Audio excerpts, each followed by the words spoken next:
تمام. بالظبط كده. بقول لك حصل حوار كبير قوي ومحتاجه اقول لك عليه يا بنتي.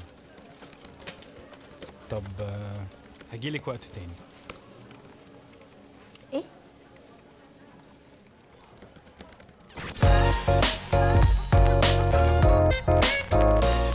كل انسان عنده ودنين اتنين وبق واحد، والناس بتوع زمان كانوا دايما بيقولوا انه ده علشان خاطر نكون بنسمع اكتر ما بنتكلم. لكن الحقيقه ان احنا كبشر طبيعتنا بتميل ان احنا نتكلم اكتر، نتكلم عن نفسنا ونتكلم عن اللي بيحصل في يومنا ونتكلم عن حاجات كتير جدا بنعدي بيها، وفي النص بننسى او ما بنركزش ان احنا نكون بنسمع الناس اللي حوالينا. مش بس كده، لكن كمان في المجتمع اللي بقينا فيه وفي الجيل اللي احنا بقينا فيه والسوشيال ميديا وحاجات كتير جدا بتحصل حوالينا، بدانا ننشغل بالحاجات دي، وحبه حبه بدانا نفقد التواصل مع بعض. ما بقيناش بنقعد نحكي مع بعض، ما بقيناش بنسمع الناس اللي قدامنا، بقينا حتى بنزهق ونمل بسرعه جدا. فممكن يبقى حد قاعد بيتكلم معايا وتلاقيني مثلا بقول له طيب ماشي، ها انجز، قول اخر الكلام ايه. ده بقى دايما الاتيتيود بتاعنا او الاتجاه بتاعنا واحنا بنسمع الاخر، في حين انه زمان كنا دايما بنقعد نتواصل مع بعض ونحكي ونسمع بعض ونفهم اللي قدامنا بيعدي بايه. الانسان زي جهاز اللاسلكي، بيرسل وبيستقبل، ولو فقد خاصيه من الخاصيتين دول يبقى كده الجهاز باظ. عشان كده زي ما بنتكلم وبنحكي عن الحاجات اللي بنعدي بيها وبنقعد نكتب على السوشيال ميديا ونقول احنا عملنا وانا سويت،